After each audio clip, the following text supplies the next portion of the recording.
Okay. So yeah, it's been quite a while since we've talked.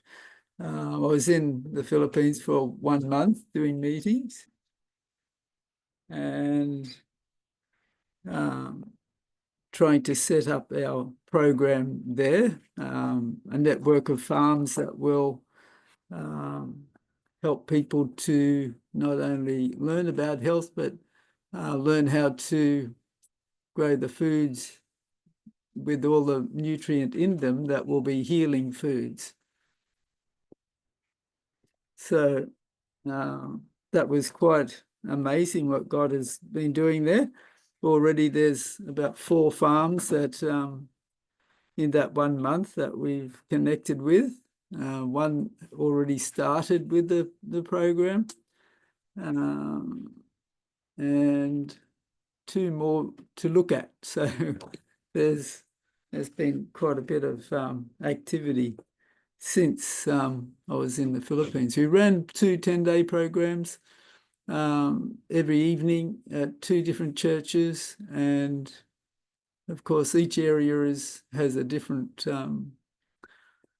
is in a different setting. So it was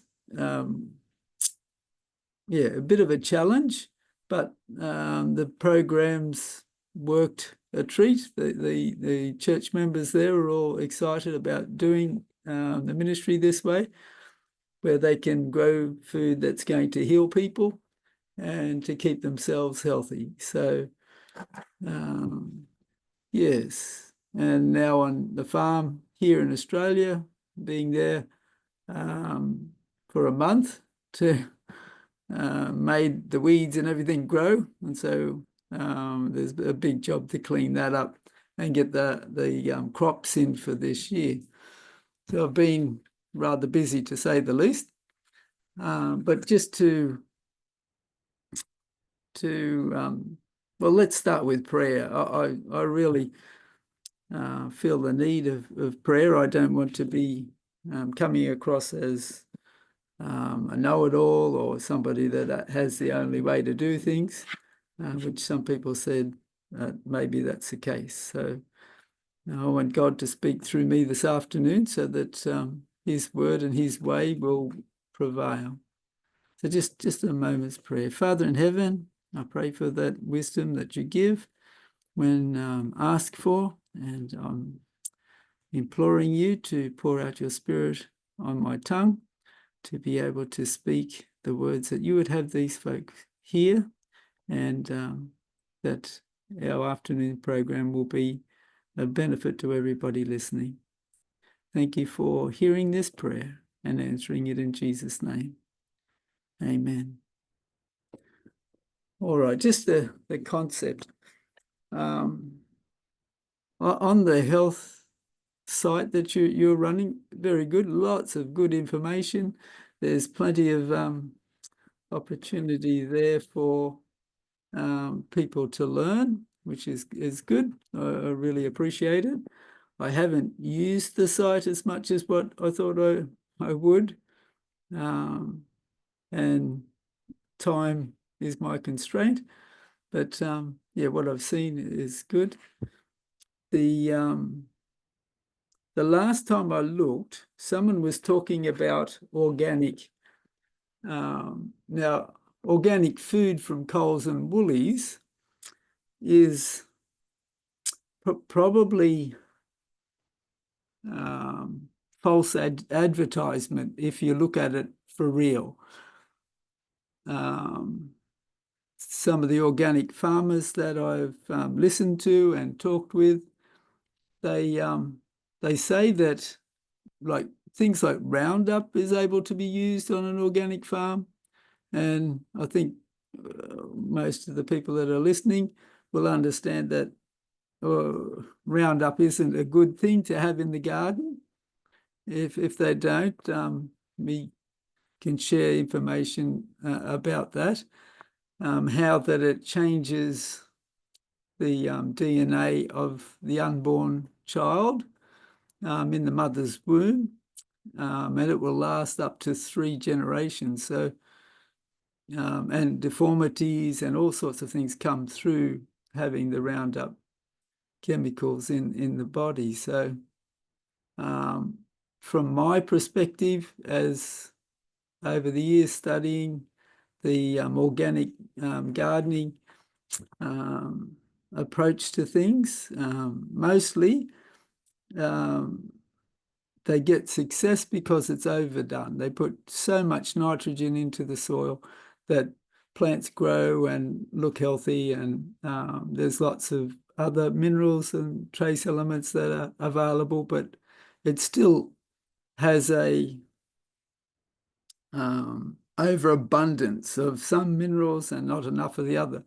And the concept that I get from the 8 Laws of Health is getting the balance right in all aspects of life. The same in the garden. If we can get the right amount of nitrogen that doesn't lock up other minerals if you've got excess, and to have the microbes doing most of the work for you rather than high levels of nitrogen, then you've got a far better product that won't wilt so easily. It is preserved for long periods of time. With the method of that Reams, a scientist back in the late 1900, he could grow a watermelon and have it last at least 3 years without going rotten, because of the balancing of the minerals and trace elements in the soil. These sorts of things are crucial. If we have too much calcium, then there'll be less of iron and phosphorus, and so to balance them all out is quite a chore, but it's what will heal people if they eat the food that we produce with a balanced soil rather than an overbalance in 1 or 2 mineral items. So yeah, send them to Coles and Woolies. The market gardens that they buy from would be certified organic, where for 3 or 4 years you can be changing from inorganic to organic status, and paying a lot of money for that. So the price for the organic, of course, is more, but it's maybe not giving you chemical free totally. Most of the farmers that are growing enough for Woolies and Coles wouldn't be able to afford to do it, time-wise as well as finance. So with the money, that extra money that they would use from trying to do it organic. The similar idea of in the medical field as well, we understand doctors are dedicated people, and their heart is in saving people's lives, and they do the best that they can with the education and the chemicals and supplements and all of the things that are on the market that would help to balance out the minerals and the trace elements. So from our perspective, we want you to eat the food that is high in balance of chemical minerals and trace elements, so that you don't have to take supplements. You're taking the food as your medicine and your medicine as your food. So yeah, the concept of doing the medical missionary work based on the 8 Laws of Health first. Yeah, put that in the forefront of your mind as you're going about. Someone may have pain because they're not drinking enough water. So dehydration causes so many problems in the human system.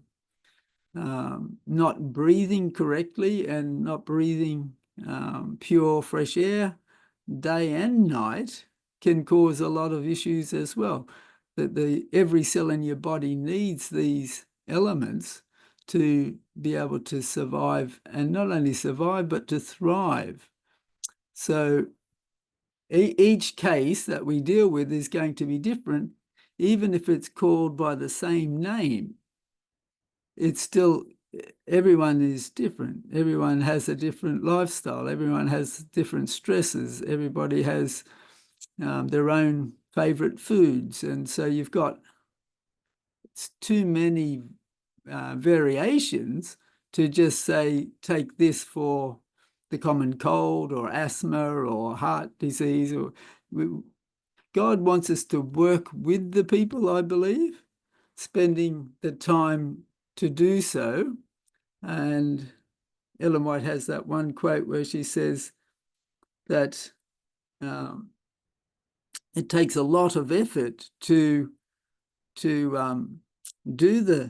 the healing treatments, well, look after the sick person, that many don't want to spend that amount of time. And that's the reason why we don't have the miracles happening. The amount of time that it takes to do the water treatments and get them in the sun and get them exercising and get them to be eating and chewing their food and on time, all of those things takes time. And it takes time for the sick person to actually adapt to it as well. So we've got this void of time in our busy schedules. So we revert to things like supplements or herbs. And if the herbs are not grown in a soil that has all the minerals and trace elements in balance, then the healing properties of the herb are not going to be as valuable. And so then the people take their herbs, and I've had this time and time again, take the herbs for a little while, they haven't felt any change, and so they stop taking them. We have one lady that should do one treatment of whatever I suggested, and then she said it didn't work. And so we'd try another one and another one and another one. And eventually you have no more treatments, because it should be done until the person is well, not just hand them a packet of multivitamins or minerals or pills and do the same as what the doctor's doing. The idea I have now than what I had in the beginning of my experience with this medical missionary work is that God has people out there that are ready for our help. We want to go to those people because they're the ones that are going to respond spiritually. He knows the spiritual condition of everybody on the planet. So the spiritual connection with medical missionary work has been magnified in my mind, if you can grasp where I'm coming from, that we don't want to just go there and spend hours and hours upon somebody and then they say, oh, I'm not going to chew my food, or I'm not going to go to bed early. I'm not going to give up my coffee. You've wasted your time. So God doesn't like waste. And he wants us to be connected with him every breath. Every breath should be a prayer. So the breath of the soul is prayer. So constant prayer. Is this what you want me to do? Is this where you want me to go? Where are the people that you want me to meet today? And the strengthening of the Christian character and the Christian education that you get from talking to God direct and following his instructions every moment of the day is where we need to be strengthening, I believe, our work for healing the sick. As I said, the the pages that you've got up there on the WhatsApp. Excellent. Lots of really good information.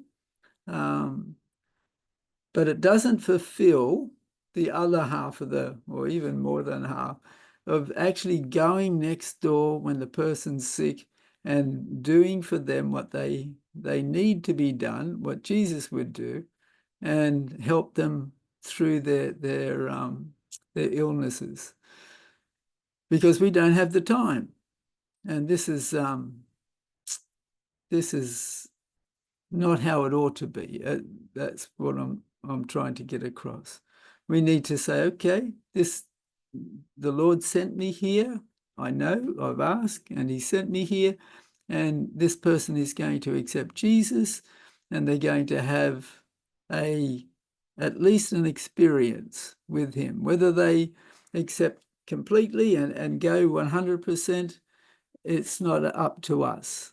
Whether they're going to have a miracle cure or they die, it doesn't matter, just so long as they've been introduced to Jesus and to be given that opportunity of eternal life. So what I've found, it's a lot slower, but it's a lot more effective.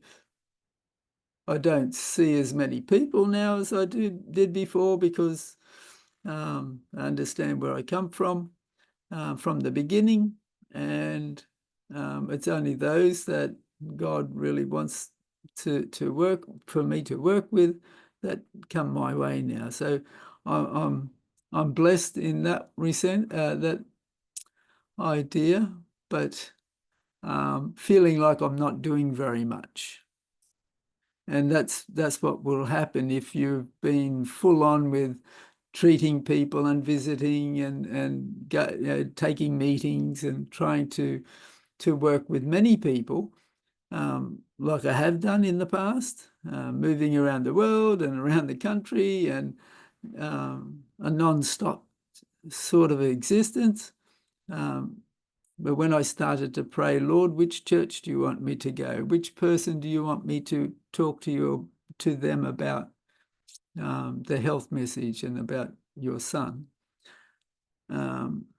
Then it hasn't eased off as much as I thought it would. It's actually, now we have contacts in 4 different countries other than the Philippines, India, Sri Lanka, and here in Australia. So the Lord wants to be a part of every moment of our day. If we are praying without ceasing, like Paul suggests, then we will know who needs our help and how much time we need to spend with those people. At the moment, we have friends of mine coming to the farm and clogged arteries, and would have had a heart attack if they hadn't have done something for him. And the idea of spending quality time with them intrigues me much more than having 10 or 15 people to look after all at once, like we used to do. Because now we have time to be at rest in our mind. We're able to do the work that is necessary, and not just the physical work. Like, a fever bath takes 2.5, 3 hours to set up, to put them through it, and to clean up. It's a big job just for one person. It's worth doing because it opens up the blood vessels in the entire system, and it allows the oxygen and nutrient to get to every cell in the body. So the concept for me now is to teach others and to encourage them to be self-supporting missionaries. And the farm is the way that God has shown us to do it, where they can be self-supporting in a rural area, a small town or village, where if you've got 100 people to look after in that area, God gives you that area, then you've got more people than you can look after if they were all sick at once. Or so the idea of keeping them all well by selling them or giving them the food from your garden, knowing that the minerals and the trace elements and all the healing properties in the food these people are getting, and so it will prolong their life and make it healthier, is the concept that we're working on hard now, and God seems to be blessing. He's opening doors that we never thought of, and hopefully in the next couple of months I'll have a few more people working on the farm with me, which will be a blessing. All right, so I think I've covered the idea of the concept of the farm, but just I'll go over it just quickly if there's someone that hasn't heard. So in Israel, everybody had their own block of land.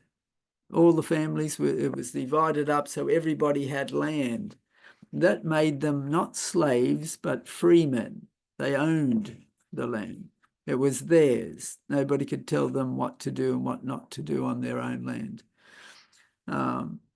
We want that today. We want to set people free so that they are not slaves. They are free men and women, able to choose what they're going to plant, where they're going to plant it, who they're going to share that food with, and be able to spend the time with God as per needed.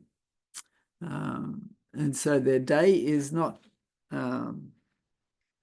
controlled by any parameters other than to have a spiritual walk with the Lord, knowing exactly what he wants them to do for that day. To do so, where our concept is that as the farm takes on shape, the finances that come from the farm, which I spent for a small pumpkin about 1 kilo and a little bit, maybe not more than 1 kilo, $8 just yesterday. It shocked me. Last season we had 150 kilos of potato and pumpkins that we couldn't eat all of them. Okay, there's my battery sign. Let me hook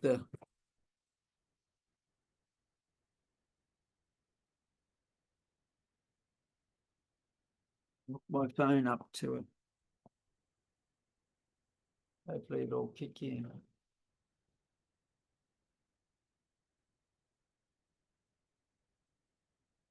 So we did take stock. We weighed everything that we had last year from the garden that we either gave away or sold, and paid tithe on it. And it was about $7,000, and we weren't trying to sell because we weren't up to that stage. But this year we are, and so we'll do exactly what we did last year, but in a bigger amount. It'll probably be 2 or 3 times the amount, so that we are showing the people that come that they can come and make a living out of off the land, like Ellen White and the Bible suggest, and not be afraid that they're not going to survive or thrive out in the country. So we've got to do it first and show that it's possible. And so far, it's all worked out, and God has blessed in every area with lots of work, not just on the farm, but with the people in the surrounding areas as well.